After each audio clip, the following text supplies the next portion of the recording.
ಓಂ ಶ್ರೀ ಪರಮಾತ್ಮನೇ ನಮಃ. ಶ್ರೀ ವಿಷ್ಣು ಸಹಸ್ರನಾಮ ಸ್ತೋತ್ರಂ.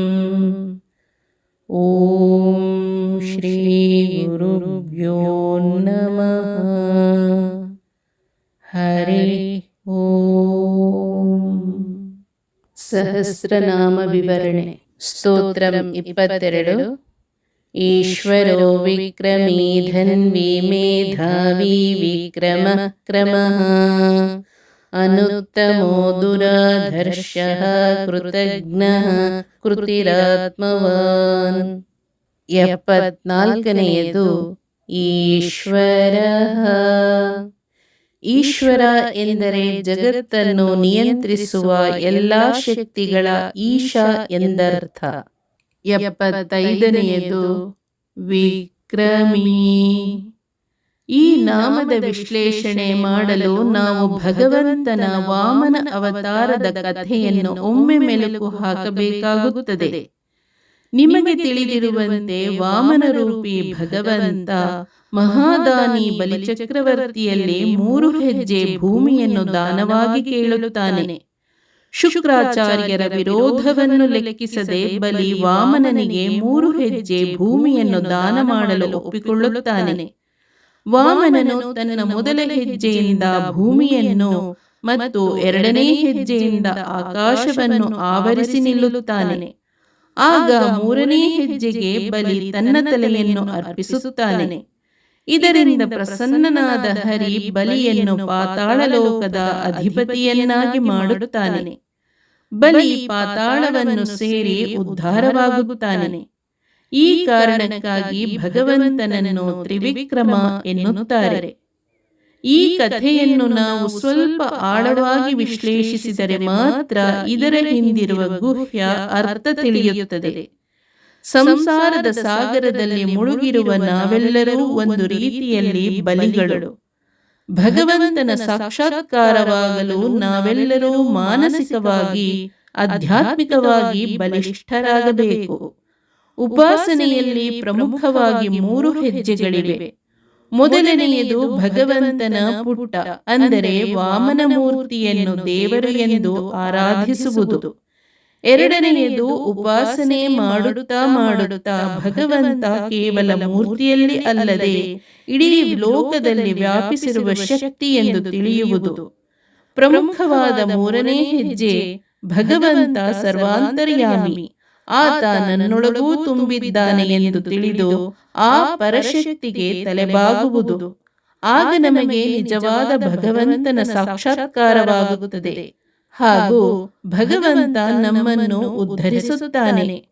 ಈ ಮೇಲಿನ 3 ವಿಕ್ರಮಗಳಿಂದ ನಮ್ಮನ್ನು ಉದ್ಧರಿಸುವ ಭಗವಂತ ವಿಕ್ರಮೀ.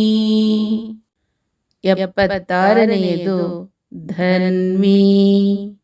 ಧನ್ವಿ ಎಂದರೆ ಧನುರ್ಧಾರಿ, ಅಂದರೆ ಧನುಸ್ಸನ್ನು ಕೈಯಲ್ಲಿ ಹಿಡಿದಿರುವವನು. ಇಲ್ಲಿ ಧನುಸ್ಸು ದುಷ್ಟ ನಿಗ್ರಹದ ಸಂಕೇತ. ಧರ್ಮದ ಸಂಸ್ಥಾಪನೆಗಾಗಿ ಕೈಯಲ್ಲಿ ಆಯುಧ ಹಿಡಿದಿರುವ ಭಗವಂತ ಧನ್ವಿ. ಭಗವಂತನಿಗೆ ಯಾವುದೇ ವಿಶೇಷ ಆಯುಧದ ಅಗತ್ಯವಿಲ್ಲ. ಭಗವಂತ ದುಷ್ಕರ್ಮದ ನಾಶಕನಾಗಿರುವುದರಿಂದ ಆತನನ್ನು ಧನ್ವಿ ಎನ್ನುತ್ತಾರೆ. 77ನೆಯದು ಮೇಧಾವಿ. ಮೇಧ ಎಂದರೆ ಸ್ಮರಣಶಕ್ತಿ. ಯಾವುದನ್ನು ಕೇಳುತ್ತೇವೋ, ಯಾವುದನ್ನು ಓದುತ್ತೇವೋ ಅದನ್ನು ಶಾಶ್ವತವಾಗಿ ಮಸ್ತಕದಲ್ಲಿಟ್ಟುಕೊಳ್ಳುವುದು. ಮನಸ್ಸು ಬಯಸುತ್ತದೆ, ಬುದ್ಧಿ ನಿಶ್ಚಯವಾಗಿ ಗ್ರಹಿಸುತ್ತದೆ, ಚಿತ್ತ ನೆನಪಿಡುತ್ತದೆ. ಗ್ರಹಿಸಿದ ವಿಷಯವನ್ನು ಶಾಶ್ವತವಾಗಿ ನೆನಪಿನಲ್ಲಿಡುವವರು ಮೇಧಾವಿಗಳು. ಭಗವಂತ ಸ್ವತಃ ಮೇಧಾವಿ ಹಾಗೂ ನಮಗೆ ಚಿತ್ತವನ್ನು ಕರುಣಿಸುವವ. 78ನೆಯದು ವಿಕ್ರಮ. ವಿಕ್ರಮ ಎಂದರೆ ಕ್ರಮವಿಲ್ಲದವನು, ಅಂದರೆ ಭಗವಂತನು ಯಾವುದೇ ಕ್ರಮದ ನಿರ್ಬಂಧಕ್ಕೆ ಒಳಗಾಗಿಲ್ಲ. ಅವನು ನಡೆದ ದಾರಿ ಎಲ್ಲವೂ ನಮಗೆ ಕ್ರಮ. 79ನೆಯದು ಕ್ರಮ. ಮೇಲೆ ಹೇಳಿದಂತೆ ಭಗವಂತ ವಿಕ್ರಮ. ಆತ ನಿರ್ಮಿಸಿರುವ ಈ ಸೃಷ್ಟಿ ಸಂಪೂರ್ಣ ಕ್ರಮಬದ್ಧವಾಗಿದೆ. ಪ್ರತಿಯೊಂದು ಗ್ರಹದ ಚಲನೆ ಗಣಿತಬದ್ಧವಾಗಿದೆ. ಉದಾಹರಣೆಗೆ, ಯಾವಾಗ ಗ್ರಹಣವಾಗಿದೆ, ಯಾವಾಗ ಗ್ರಹಣವಾಗುತ್ತದೆ ಎನ್ನುವುದನ್ನು ಕರಾರುವಾಕ್ಕಾಗಿ ಗಣಿತದಿಂದ ತಿಳಿಯಬಹುದು. ಪ್ರತಿಯೊಂದು ಗ್ರಹ ಗೋಲಗಳು ನಿಯತವಾದ ಸ್ತರದಲ್ಲಿ ನಿಯತವಾದ ವೇಗದಲ್ಲಿ ಸುತ್ತುತ್ತಿವೆ. ಈ ಗಣಿತ ಅಷ್ಟೊಂದು ಕ್ರಮಬದ್ಧವಾಗಿದೆ. ಇಂತಹ ಕ್ರಮಬದ್ಧವಾದ ಸೃಷ್ಟಿಯ ಕರ್ತನಾದ ಭಗವಂತ ಕ್ರಮ.